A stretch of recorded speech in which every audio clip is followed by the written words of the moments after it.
Hello, everyone, and welcome back to Unraveling Politics. This is a show where I discuss the political news of the day and I provide my analysis in a way that everyone can understand. Well, it is good to be back. I have not recorded an episode in almost 3 weeks. The last two episodes were recorded months in advance, or maybe not months, but weeks in advance, so I wanted to take a break. I had some things to do, and I'm very happy to be back. Thank you for bearing with me. There's not that much to talk about as we are entering into Labor Day. Happy Labor Day, everybody. Labor Day is usually marks the beginning of the fall political campaign. So let's take a look at since we last had a regular episode. There was the DNC. There was Robert Kennedy dropped out of the race, and other than that, the race has stayed basically the same. As far as we know, it hasn't gotten any tighter or any, neither lead has really grown. You could say that Harris's lead has grown slightly, but mostly not very much. So Harris was in Georgia, I believe it was this past week. She was in a GOP stronghold of Georgia. I believe she was in southwestern Georgia, which is a very conservative area. Trump was in the Midwest. Harris, the campaign, the reason why she was there is 35,000 volunteers have signed up since Biden dropped out of the race in late July. And she's clearly trying to make a play for the middle, moderate voters, which was obvious in her interview with CNN's Dana Bash that came out on Thursday last week, I believe. And she's coming off as a moderate, as I briefly said before. She's aiming for the middle, which was very different from when she ran for president 5 years ago in 2019. She switched her position on fracking, as well as ending private insurance. She has promised to put Republicans in her cabinet, which is not unusual. Barack Obama and Joe Biden have done that. And she has seemed to signal that she will be as liberal as Congress and the electorate will allow her to be.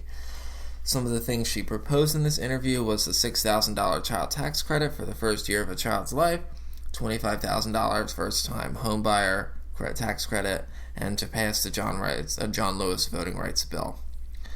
So the John Lewis voting rights bill, I don't know quite a lot about that, but I know it was defeated by Republicans, and I believe they tried to get it through after the midterms, which was foolish because they didn't have the House majority anymore. It might have been passed before the midterms, so I'm not entirely sure. The $6,000 tax credit, I believe that's even more than Biden's tax credit, which was passed through the American Rescue Plan. I believe that was around $3,000. And the $25,000 first-time home buyer tax credit, as far as I know, we don't have anything on the books like that already. I do worry that would further stimulate the housing market in a time when house prices are even higher than what we want them to be. At the same time in this interview, she's not running from Bidenomics. She said there was good work. She also said there was more work to do, which is like, all right, that's kind of usual. She's kind of hugged Biden's legacy, but at the same way, she wants a quote-unquote a new way forward. And what I think is very important, and my friend Dylan, who I hope to have on the show, pointed this out, and I think he's very right after giving it some thought. While Hillary in 2016 ran on her being a woman, Harris is kind of splitting away from that. She's not focusing on her race and gender, which I think is a smart move considering, Hillary was not the president. And she said that she wants to be a president for all Americans regardless of race and gender. So I think that's good. I think the fact that she's not leaning into that is a good thing. And I'll tell you, I am hard-pressed to find a conservative or liberal politician who's a woman who doesn't make their candidacy or their thing about being a woman, especially if they're like a top leader. Hillary did that. I know Theresa May in Britain did that. It was all about being a woman, and I tell you, it does turn men off. Doesn't necessarily turn me off, but I do know it turns men off in general, at least some of them.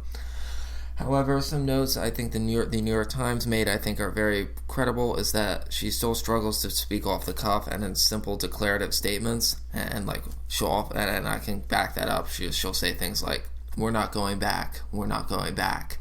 It's like, okay, all right, that's a platitude. And what I will say about the Harris campaign is that there's not really many policies it's kind of more of a vibe campaign. It's similar to Trump's campaign. There's not really many policies being thrown around. There's just like, statements of like intent, which you might say, oh well, that's a policy. Not really. Like things like, oh, we're gonna lower costs.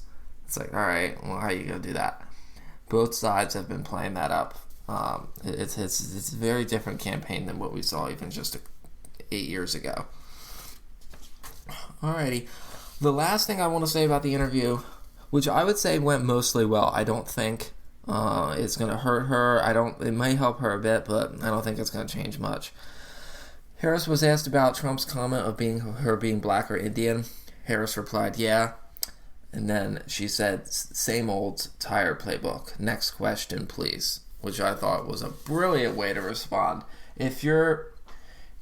Politicians shouldn't take all questions from the media seriously. Some questions that don't rile up voters on either side, either it won't lose voters or attract voters, there's no point in answering the question. As I said, she doesn't want to make this about race or gender. She's avoiding that. That's a smart move. Whether or not you like Harris as a politician, I think everyone has to admit that playing into that would not be a very smart move. And Dylan pointed out, and I thought he was right, he said after Obama ran and won, being like the first being a black president was not a big deal. Like he said, do you think Ben Carson ran for president? That was like blah. Like, all right, whatever.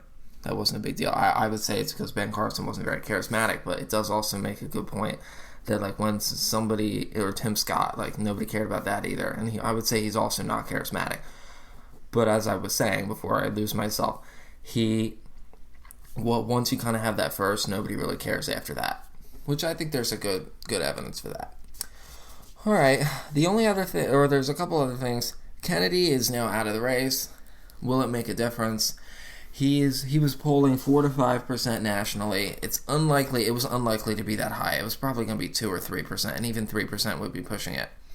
It's unlikely to make much of a difference. On Nate Silver's, on his polling or his election prediction, last I checked, he put 59 out of 100 that Harris is going to win, so 59% chance. After Kennedy dropped out, he switched to 0.3%. Like if Trump got an extra 0.3%, not 3%, 0.3% chance of winning. And keep in mind, Kennedy will still be on the ballot in Michigan, Wisconsin, and North Carolina. So even though he's out of the race, he might still get protest votes. A New York Times Siena College poll showed that 50 to 21% of, let me say it again. A New York Times Siena College poll said that of Kennedy supporters, 50% of them will support Trump, 21% of them will support Kamala Harris, and then the rest, I guess, are not going to vote or they're undecided. I would be shocked if it's this high, only because if you think about it, Kennedy's polling did drop after Biden dropped out. So those were probably the people who leaned left but didn't like Biden. So basically the only people, and then the Republican candidates the same. So the only people that are left are people who are not going to support either Trump or Biden, or Trump or Harris. I wouldn't be shocked. I would be shocked if it really affects the race. So that's a good, if you're a Democrat and you're worried about that, I wouldn't so much be worried about that. There was something at the DNC I wanted to briefly mention that I thought was pretty disgusting, and I think it's showing the Republican campaign is kind of going off the rails. There was when Tim Walz was speaking at the DNC, Gus Walz was, Gus Walz didn't say anything because he's nonverbal, as I'll explain in a bit. But I'll show a clip of this now.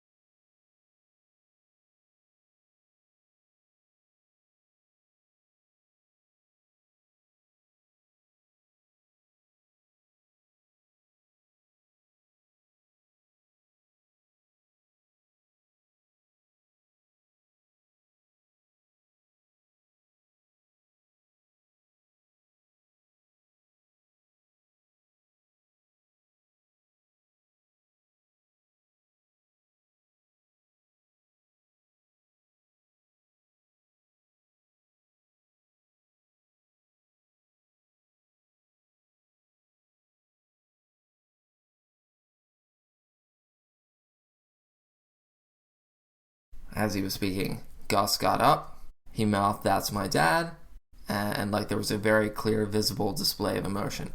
Now, Gus Walls is a 17-year-old, so he's a child.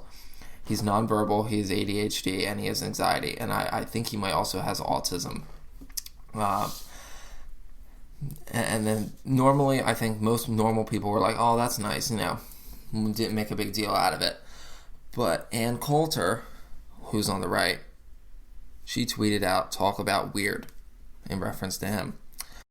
Jay Weber of the Milwaukee Journal-Sentinel. I said, "Sorry, but this is embarrassing for both father and son. If the Wallses represent today's American man, this country is screwed." He said he's sorry, but yeah. He said that, and this is going to sound pretty vile. I'm very sorry for, if you have any kids, I would recommend you not. You would get them out or pause the video. He tweeted, "Meet my son Gus. He's a blubbering bitch boy. His mother and I are proud." Why does this matter? The comment itself doesn't really matter, but it shows that the personal attacks are not going to work. I think that it's a very, very foolish decision, and the reason I would say that is because he's just like Barron Trump. He's a minor, Barron's not a minor anymore, but he's a minor, and even if he wasn't a minor, he's not a public figure. He should be left alone, and that shows. And I don't mean to be unfair to the Republicans, but that shows the Republican campaign does not have the right mindset here. And let me just say that the Trump campaign is not, as far as I know, they haven't responded to this. They haven't disavowed it, but they haven't leaned into it. And I think that does say a lot, which is unfortunate. Speaking of the Trump campaign, there was an event. They had an event at Arlington National Cemetery, which is federal land. And they were filming and taking pictures, which is not allowed. You cannot do that on federal land.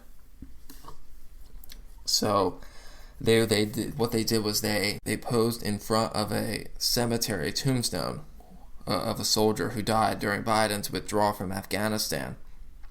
And they had the family there. Their excuse is the family said it was okay, and they were in front of the tombstone, and of course Trump was doing his thumbs up. I thought that was pretty distasteful. And yet in the same picture, if you look on the left, there is a tombstone of a soldier who died in 2020 when Trump was in office. Now, there was a federal employee who tried to stop all this. As far as I know, that's not on video. But the U.S. Army was pretty peeved that the Trump campaign pushed the federal employee aside. The Deputy Press Secretary, Sabrina Singh, said the Pentagon supports the Army's statement that they're peeved. The federal employee is not going to push charges because she's afraid of being attacked. It's not a surprise. It's not a super important story, but I thought I'd bring that up. Is that if you ask me, since Biden dropped out, the Trump campaign hasn't really had as much of a clear message as they did before, and I really do hope they change direction.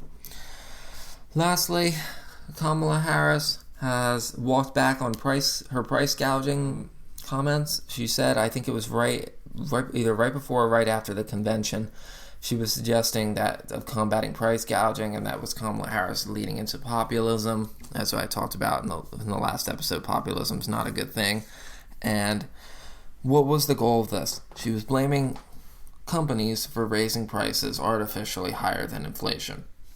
So the goal of her price gouging was to replicate, or not her price gouging, her price gouging prevention plans was to replicate what is already seen on the state level. Except what's on the state level is supposed to stop price gouging during disasters, not during regular peacetime.